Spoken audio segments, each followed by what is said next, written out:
Tudor-minded people. It's Philadelphia Carey for Tudor Time Machine. The word I share with you this week is ningle. And oh, my friends, with what a bitter heart do I recount that I have discovered that my favourite, my once sweet ningle is a ningle indeed. Ningle? How now, Tudorphiles, what think you? If you're new here, I'm Gage. I'm Jessica. And we're here with Philadelphia Carey for Tudor Word of the Week. Oh, Philadelphia, what's happened? The word ningle means a good friend, a favourite. Yes, a favourite. And how do you spell it? It is spelled Ningle. And it means a best friend, a pal. Yes, Gage, but ningle can also mean a male paramour. Oh, I see. And my favourite, my ningle, is a ningle-ningle, a married man, the husband of another lady of the court, a lady who is also my ningle. Oh, a ningle-ningle, that sounds very complicated. Pitikins, so it is. Oh dear, it sounds like you might have to give up your paramour ningle to make peace with your friend ningle. Well, you can also use your situation to inspire a play, Philadelphia. Maybe a farce. The source of this episode's Tudor word was inspired by a real-life situation. The play is Satyromastics by Thomas Dekker, and it would be the final work in a series of plays that marked the War of the Theatres between the years 1599 and 1602. So basically, the whole War of the Theatres, as we call it now, was a playwright's pissing match, with each side satirizing the other. It's like the 10 years of back and forth between Taylor Swift and Kanye.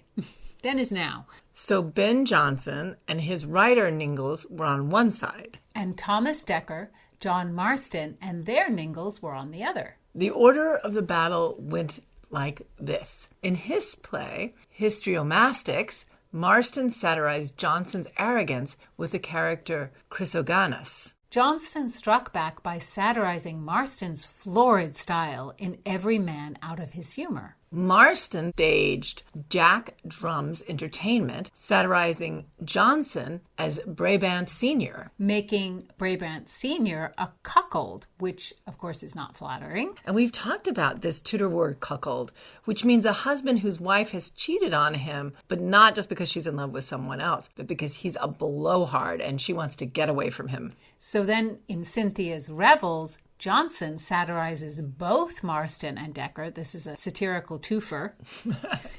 And Marston, by the character Hedon, who he calls a light, voluptuous reveler. And Dekker by Anides, who's, quote, a strange, arrogating puff. That is not a misspelling of aggravating. It's arrogating. I like it. It's better than arrogant or aggravating. It's like it's all together.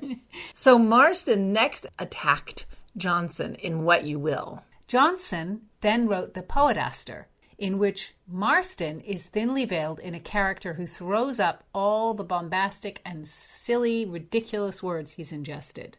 Then Dekker wrote Satyromastics, where the poet Horace, also known as Ben Jonson, is vain, overbearing, and two-faced. Or, as we would say in the Tudor period, ambidexter. Yes, Philadelphia. We've talked about that word in another episode. I love that word. Anyway, in Satyromastics, the Jonson character ends up being publicly shamed at the end of the play. It seems as if Shakespeare kept out of all this kerfuffle. He was busy writing, little things like As You Like It, Hamlet, Julius Caesar, Twelfth Night, and Troilus and Cressida. Doing his own things while his contemporaries traded barbs on stage. The back and forth of insults kept the city entertained, with each side having its supporters. Oh, it was quite exciting. I did laugh at Asinus Bubo, Horace's friend in Satyromastics, when he hails his friend thus: Horace, my sweet ningle, is always in labour when I come. The 9 muses be his midwives. I pray Jupiter, ningle. Asinus Bubo? Now that is a satirical name. Supposedly the character is a satire on Ben Jonson's poet sidekick, Michael Drayton, who was a much lesser writer than Ben. Asinius Bubo fawns on the Horace character, and the fact that he calls him Ningle as if they're pals, when of course he's much less than, is one of the running jokes of the play. And, there's also the double meaning in the word, as Philadelphia pointed out, pal and paramour. So it's sort of the joke also is the possibility that Horace and Bubo are lovers. Which, of course, would have been seen very differently in the Tudor period than it would be seen now. But for some reason, the war ended with this play. Maybe audiences were, getting tired of it. Around this time, 1603, Elizabeth died and James took the throne. That is absolutely correct. And all the playwrights of the period turned their minds to impressing the new king, not arguing amongst themselves. Johnson and Marsden actually went on to collaborate together. All were ningles again. I hope you can work out your love life, Philadelphia. As do I, my ningle Gage. As do I.